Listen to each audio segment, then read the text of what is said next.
Hey guys, welcome back to the channel. It's modification time. So, if you guys remember from my last few episodes, my Masterbuilt 1050's controller stopped working. Well, it was working, but it wasn't connecting to Wi-Fi. So there's something going on with the controller that was not connecting to Wi-Fi. So, and then I got the portable controller, portable smoker, sorry. Now, the one thing the portable controller has is this knob right here, where you I don't know what temperature to set it to. It does have a gauge right there, but I don't want to finagle with it because me, I like to mess with the stuff that I got. So what I am going to attempt to do is use the old one with the new one. Now, this comes with few challenges.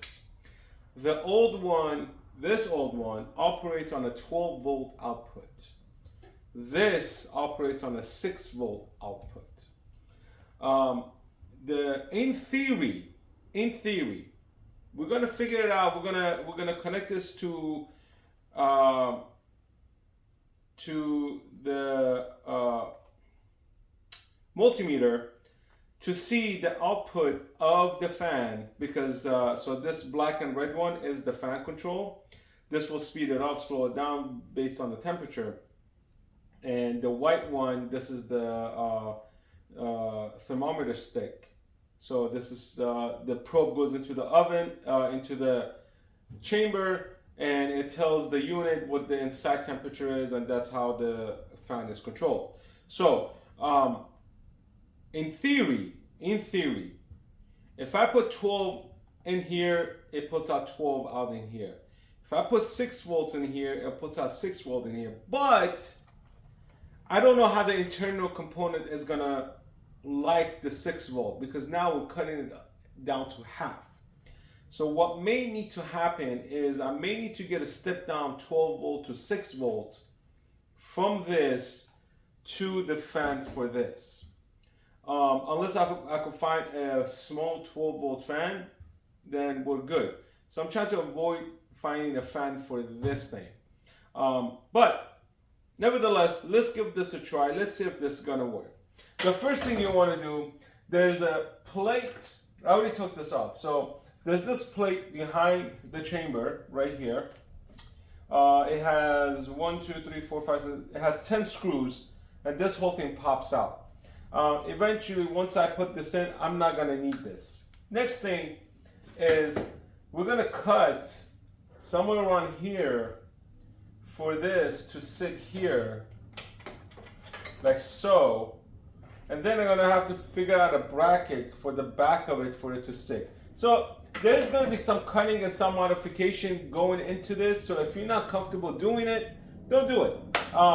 I'm crazy. I like to do modification. I like to mess with my stuff. So I'll definitely cut out a piece from here and here. This will give me the opening on the bottom, and this should just sit in there comfortably, I hope. Then I'll figure out a bracket for the back and how to, kind of tie it all together. So I might have to 3D print something for it to sit in the back. It's not a big deal. It's doable, and if it works, I will post the link. But anyways, let's get to it. Let's get into this. Let's try to do the power test and see how things work with this, and then we'll go from there. The only thing is I do not have a temperature probe to connect to this, but we'll figure it out. We'll go from there. We'll figure out how to do this, okay? So stay tuned. Let's get to this. Let's do this. All right, guys. Now we're going to use the multimeter to figure this out. Now, the multimeter I got, it's called the N2 Neuron. Now, this is a special multimeter that I have, okay? This thing is this big. Not much to it. This works through Bluetooth with a smart device. It comes with 2 probes. And I did purchase additional probes and little accessories, whatnot that I need or I want, like clips. And these are purchased separately. Okay. Now, this was sent to me to test out, so this is fully paid, sponsored, I should say, by N2 Neuron. And again, this is so advanced, and you know, it blows my mind. And I don't do as much stuff that this thing can do, but for demonstration purposes, I'm gonna show you guys the things that it can do. You know, for a simple guy like me, nothing crazy, nothing outstanding. Very what's the word I'm looking for? Very simple stuff to use, but the interface is amazing. Okay, so let's put this away. And the case doesn't come with it. That's just the case that I have. All right, so you're gonna go to your iPad. You're gonna log in. Okay, you're gonna download the app called Curin. That's the company that builds this. Okay, now it has few things you could do. The first thing you want to do is sync. Okay, now it pops up right there. This takes 2 AA batteries, and that's how it works. You click on that, and that should connect you to this. Okay. You're going to go into meter. Sorry. Yeah. You're going to meter. This interface pops up. Okay. So you have all this stuff that I don't know half the stuff what it means, which I am actually studying upon to what it means. But you know, it's not rocket science. If you can learn it, more power to you. But you know, it also has a graph, which graph runs like this. Okay, so if you have, you could do it to configuration, background white, you could change it to black, pink, or whatever you want, something like that. Auto scroll, you could have it off if you don't want to. XY mode, that's your choice if you want to do XY mode. Waveform, so this gives you the waveform like so. Yeah, so it's pretty, we're gonna do that. It's up to you, it's how you want to do it. Okay, so we're gonna do refresh. We're gonna go back, we don't need that right now. So what we are focusing on is this volt thing. Okay, so first we need to make sure this thing is connected properly. Now again, this is for the temperature probe. This is for the temperature probe. Okay, this white thing is for the switch that are on the 1050. I was mistaken. This is for the switches that are 1050 that connects and disconnects. So we need to make sure this is a connected circuit at all times, or I might actually add a switch to this as well. But this probe right there, okay, that's a thermostat, the thermometer, thermostat, whatever you want to call it. So we need to make sure that is basically has a connection of some sort, like so, okay, and that could generate some heat or something. I don't know. We'll see if that's gonna work. Now we're gonna connect our elements in here. This is black and this is red, and this is the switch. So we're gonna stick some metal right there, so that will give me a full connection like so. And I'm gonna grab this alligator clip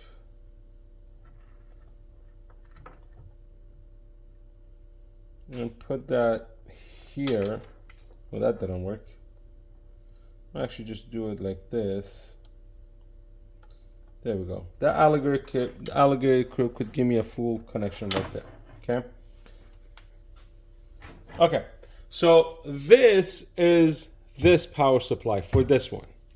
So we're gonna, you know, we want 6 volts. So we already know the big one is 12 volts. Okay. We want to make sure that's going to read 6 volts. It turned on. We're going to see. I'm going to change that to volt DC. Okay. We're going to turn it on.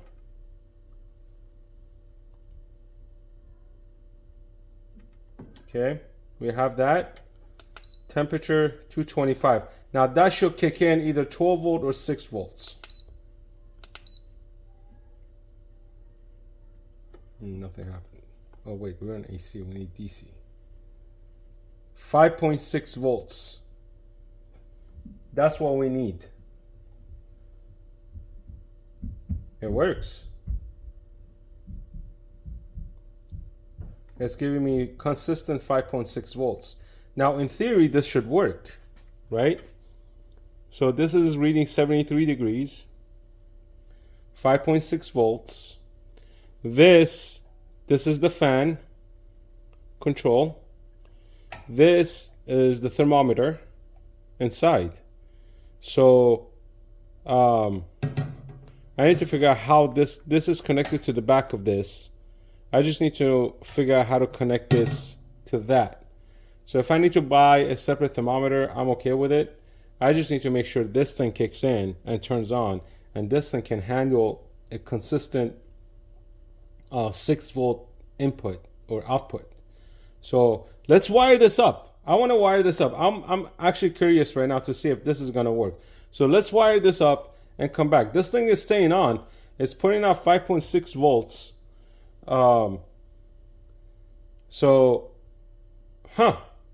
Let's try it.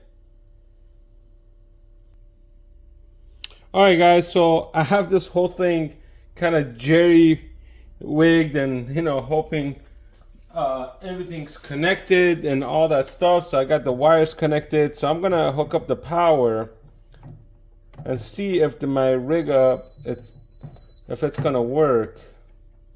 I shouldn't get any error messages, hopefully. So turn this on. Okay, we have at 80 Fahrenheit, 79. All right, let's do temperature.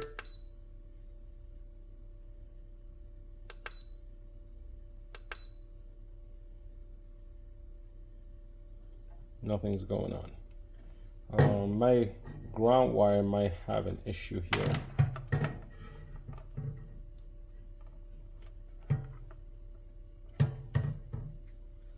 Or maybe not. All right, so I unplugged all the wires here.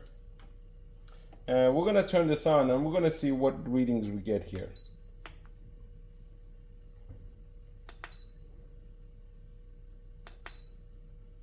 I hope I don't get an error message right now. All right, so let's check this one first.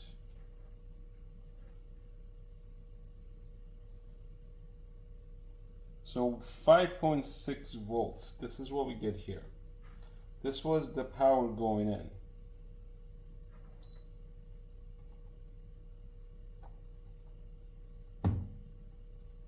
Okay. This one is power battery input right there.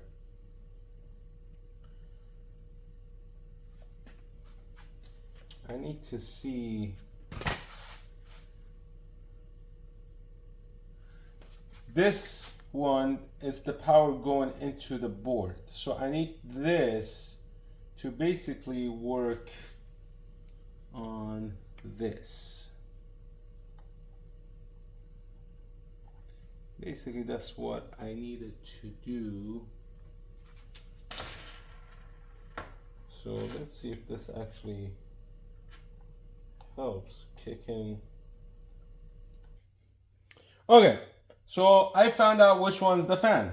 This wire is the fan, so which is the big one right there. So this, if I connect the black and white, look, we got fan going on. Okay.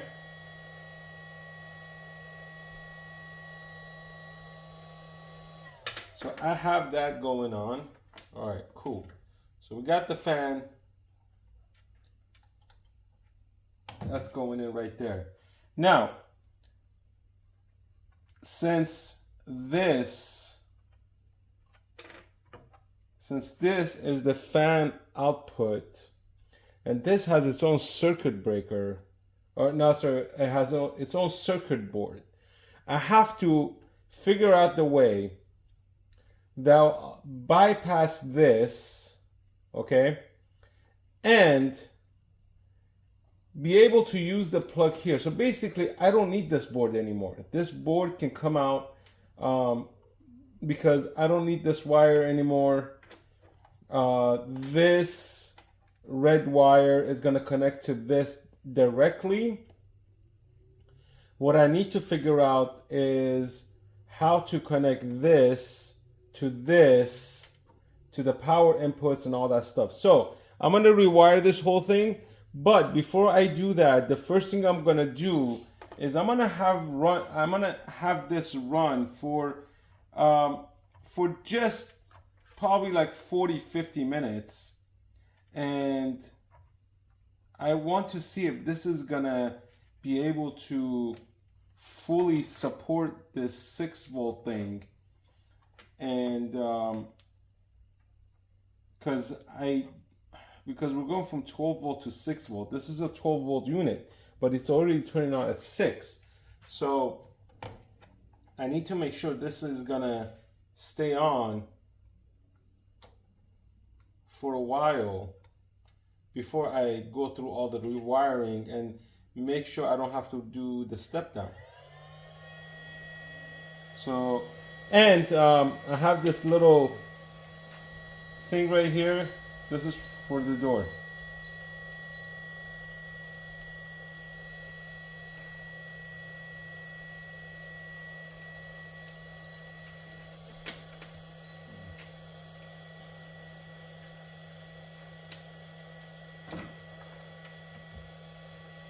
There we go. And let's do a reading on the output.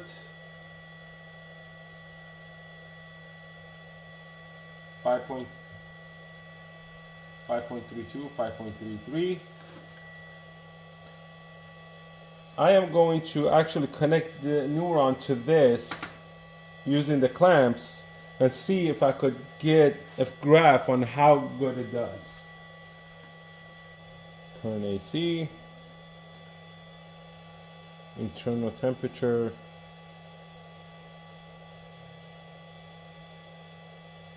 okay, auxiliary voltage out of range.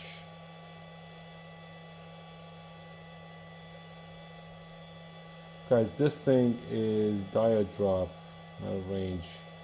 This is unbelievable. This thing has so many we're gonna do this auto range.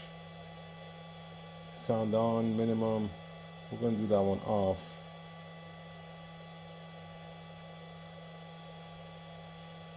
This is unbelievable.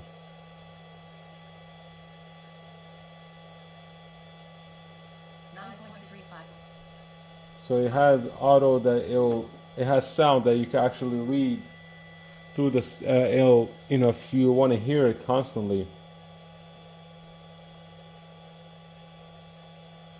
Oh, one more thing. This thing actually, you can insert an SD card inside of the neuron, and you could store the data into the neuron. You could store the logs into this. So that's kind of cool.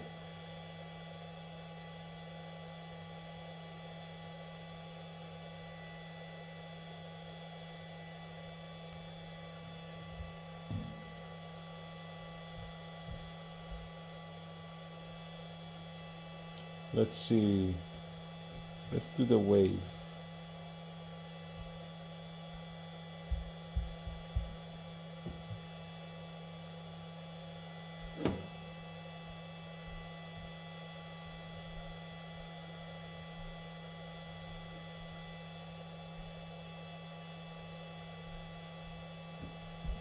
We're gonna do manual.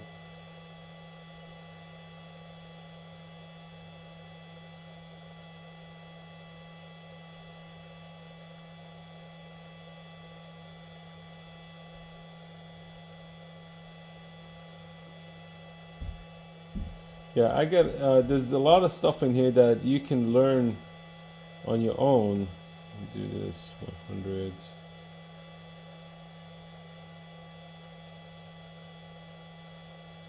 This is so cool.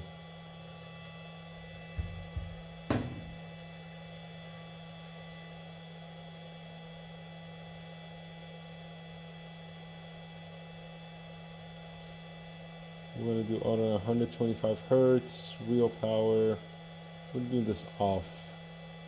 Okay. And then I wonder if I could turn this one off too.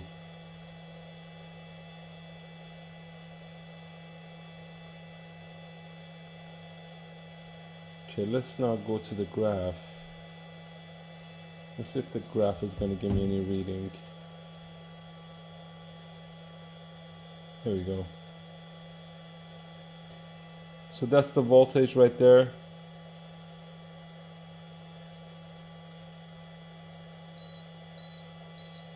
So I just got an error 4. This is because it's not catching up to the temperature. Now,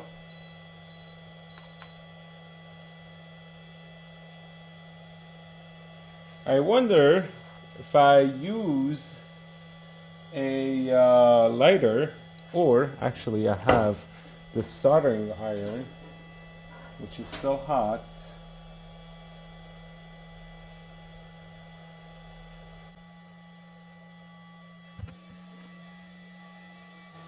Okay, the heat probe is, I don't know if you guys can see it, the heat probe is in here.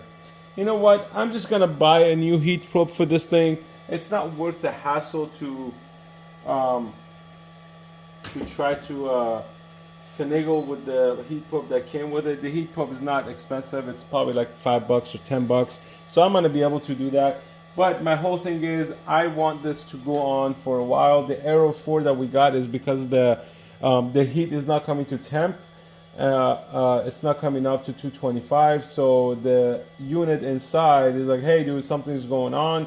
Your fire's out. So you need to add more coal. So when you get that Aero 4, it's because of that. But look at the graph. Look at the, it's not that bad of a drop in the voltage. It's staying within the 5.3 to, let's see. Yeah, about 5.37. It's staying within the same range.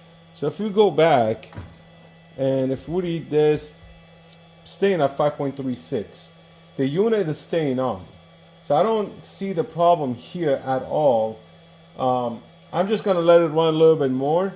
Then I'm gonna take these out. I'm gonna try to, I'll probably have to rewire some of this stuff because I want the plug to be plugged in through here versus all this wires being here. So I have to probably I have to disconnect this. So it's gonna be some rewiring going on, but I'm gonna show you guys exactly what I'm gonna do to show you guys how this whole thing is gonna work. So once I get the heating probe in, I will show you guys the entire rewiring process of this whole shenanigans.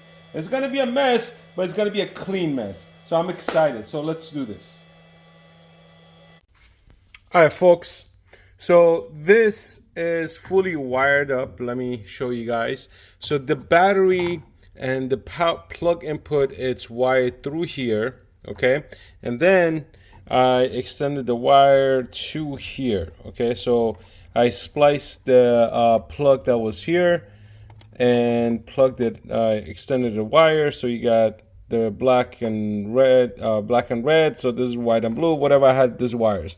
Now this one is fan control. So the fan control is now connected here, okay? So this piece is no longer needed. I'm not gonna use this anymore. I don't need it. I'm gonna take it out because I'm just gonna make room for the wire. Now another piece I'm gonna add is a USB port or USB charger port. It's gonna connect to the bank, all right? I'm gonna have the line go through here, and basically it's going to be retractable. So I'm going to push the wires in here when I'm not going to use it. It's going to go in here, and when I'm going to use it, I'm just going to pull it out.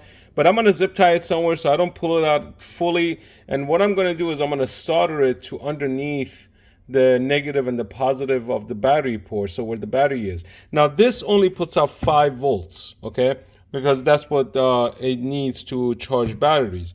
I'm hoping I don't need to use anything as far as like the step up or step down, resistors to work this thing out. So what I'm gonna do is I'm gonna temporarily wire it to here, and then I'm gonna run it for about 20-30 minutes and see what it does. See if actually it's gonna hold the process. So let me kind of jerry rig this, and I'll be right back. All right, so I have the wire in here. I have my Neuron connected. I want to see if there is a drop. I want to connect this real quick. Well, actually, first thing I got to do is connect the heating, the temperature probe. Because the other one is not here yet, so.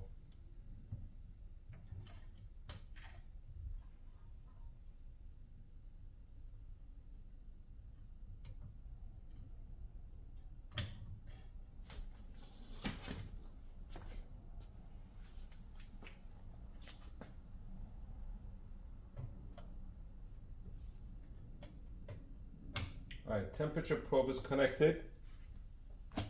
Now we're gonna take a measurement. I want to plug this in.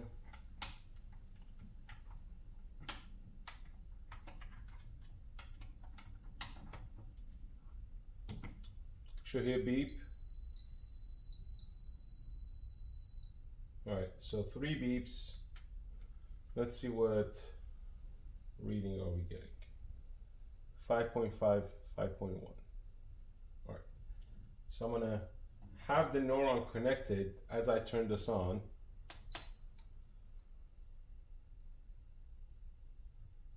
We're gonna do temperature. Okay, we're dropping to about 4.93 volts, just below. I mean, it's about a whole volt below 6 volts. I mean the calculation. Oh, it doesn't pull. It doesn't have enough juice. It doesn't have enough juice. Well, that sucks.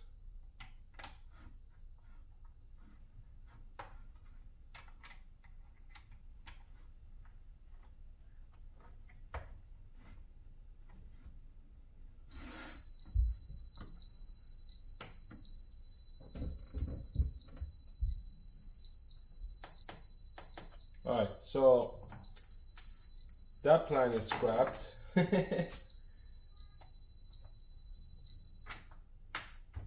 Well, that's not cool. Now we need to figure out a different way to power this thing up. The power bank is not powering it up. This thing has a 15 volt output as well, but I'm not going to use a 15 volt because then I'm going to need a step down type of piece, and I'm not going to do that right now. So this has to be done later, I guess. So I'm going to have to figure out something else that can actually push 6 volts through this, because I think 6 volt is the bare minimum I could run through this unit. Anything below that, I don't have enough juice to push anything through it. So that sucks. So that really sucks. I know these power banks are used when we use it on the Masterbuilt, the larger ones, but we're using a step up type of a deal. So we're going from 5 volt to 12 volts. In this case, we just need a single volt, right? This is only 5, right? So yeah, that sucks. Yeah, we're just right below 450. We're at 4.94, and yeah, so it's a bummer.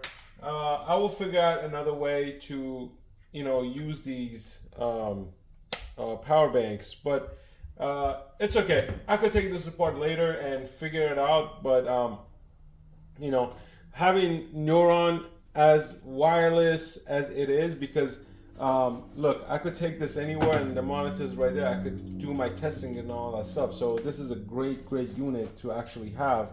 I will make another video with different options that the Neuron has. But I will leave the link in the description. I'm gonna tighten this up. I wanna make sure everything's tightened up. Then we're gonna put it through a final test. I'm still waiting for my temperature probe to show up so I could take this stupid wire out and put the other one in. So stay tuned. All right, guys, so the heat probe is in, as you can see. It's right there.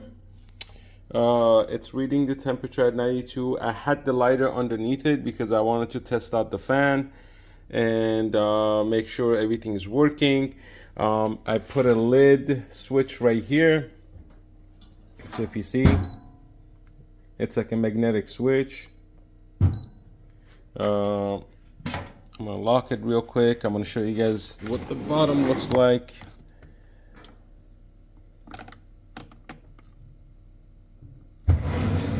All right, so this is the bottom. I had to take the yellow clip that comes with the heat probe out and do it this way because the line was short. As you can see, everything's tucked in under here. All the wires are tucked in through here and going from under here into the battery compartment. I did take out the controller that comes with this because I no longer need it. I did try the battery. I think the batteries that I have are weak, so it wasn't working. It was kind of crapping out. But everything is working. All the stuff is functioning as it should. So I want to put the guts back in, and we're gonna do a fire test and see if it's gonna get to 225, 250, and 300, and if it's gonna maintain that heat. So let me put the guts back together and let's do this. Let's put this to a test. All right, guys, one last mod I did was I welded this plate here because if you look here, this is where the temperature probe is. And when I put this here, since it was open, it was gonna push up all the hot air from here and it would probably not give me an accurate reading. So I just closed that off. So all the hot air will come out from the vents in the center, front and back, and this is where the air gets pushed out, the hot air gets pushed out. So now that's done, let's put some coal in here. Let's put this to a test. Let's do this. All right, guys, the coal is lit. So I'm gonna show you guys so I'm not playing any tricks. I'm gonna turn it on. It should show an internal temperature of 86 degrees. I haven't turned it on yet. So now we're gonna close this lid.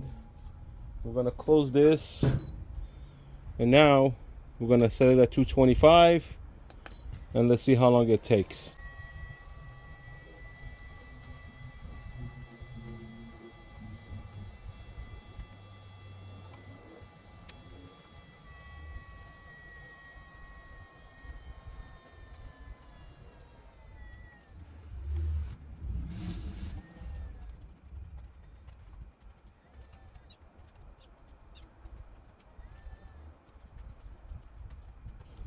All right, so within 4 minutes, it seems to be hovering around 220-ish Fahrenheit. I'm gonna bump it up to 250. I want to see how it will react. It seems to be slowing. So I seem to be having about a 5-degree difference in temperature I'm almost thinking I need to shield the temperature probe a little bit more. It seems to be picking up the heat a lot better than the other temperature probe they had in here, or a lot faster. So it seems to be off about 5 degrees. And the one on the lid, it takes a while for this to actually get to the temperature, just like any of the ones on the lid, because it's gonna need some time for the internals to warm up. So when you hit that temperature right there, you want to wait about 5 to 10 minutes so the entire inside is actually kind of warmed up to the temperature. And it's also kind of windy right now, so it is fluctuating. It is not going to be 100% exactly on the dot. Again, it seems to be fluctuating within 5. It's below 5 degrees where it needs to be.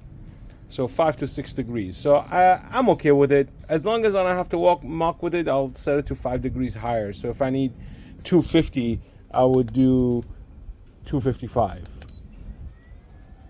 So that should put me about 250. So if I need 225, I'll put at 230. For the inconvenience of 5 degrees, I'm okay with it. It seems to be working. It seems to be functioning. Yeah.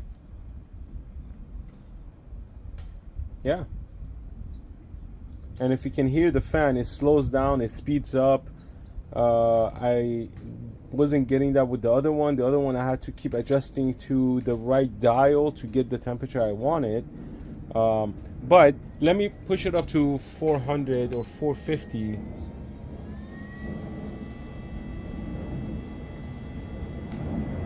Or 455. Let's see what we get for 455. Yeah.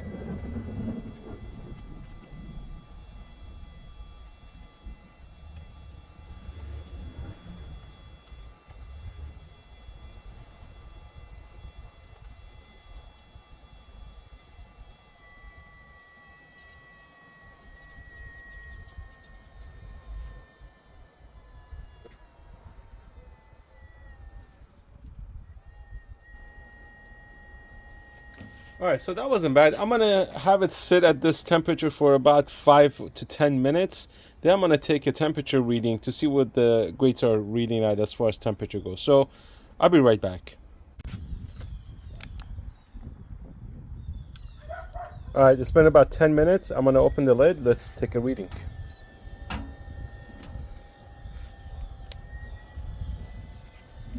So we got about 325 on the grid.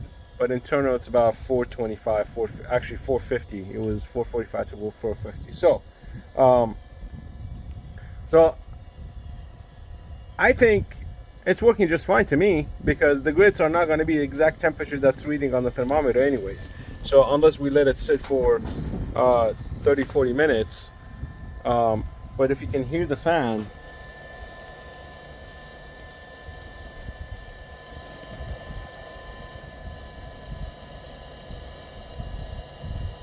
it's working, and as soon as it's getting close to the temperature, it slows down. What do I think about this? I think the upgrade, it's cool, it's good.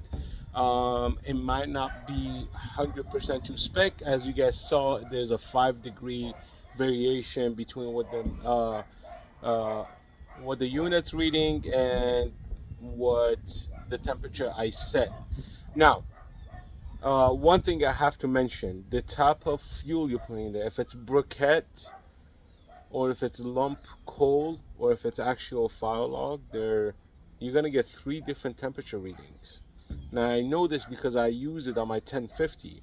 With my 1050, I actually get, with briquettes, I don't get as hot fumes coming into the chamber or as quickly than I do on lump coal or just plain wood. Plain wood just burns the hottest. Lump coal also burns the hottest. Briquettes tend to not to burn as hot. So with briquettes, it might take a while for it to get to the temperature, or whatever the reason is. But I'm okay with the 5-degree variance on this end. Again, of course, further testing, I'm gonna grill on it, I'm gonna smoke on it, I'm gonna see how things come out. So this is just the preliminary testing on how it holds temperature. Now, for those of you who say, why would you do it? Why not? Right? Why wouldn't I do it? I had the controller, might as well, give it a try. It's a test. It's not like I'm selling it to anybody, but it's a upgrade. I had the old unit sitting around doing nothing. Might as well just use it, versus messing with the dial. Mark the area again with the dial that comes with this portable grill or smoker. The type of coal you're going to use is going to fluctuate in temperature, so the temperature is not going to be exactly what you left it with the briquette. So all three different fuels will give you three different results. I'm going to try it with lump coal next, but I'm not going to put in the video because I don't see the reason. Everyone's going to have a different experience. Temperature and all that stuff will play a role, but again, this is a portable grill. This is not going to be 100% accurate wherever we go. This is not the 1050, it's not the 560 or whichever model you have. But just the fact that I'm able to do it, it's the fun part of it. But anyways, if you like this video, if you enjoyed this video, if you took away anything of value from this video, hit that like button, put your comments down below, and subscribe to the channel. Your subscription definitely will help the channel, and I will try to bring more content to this as I modify, build, break more stuff. So yeah, so let me know what you think. Peace out.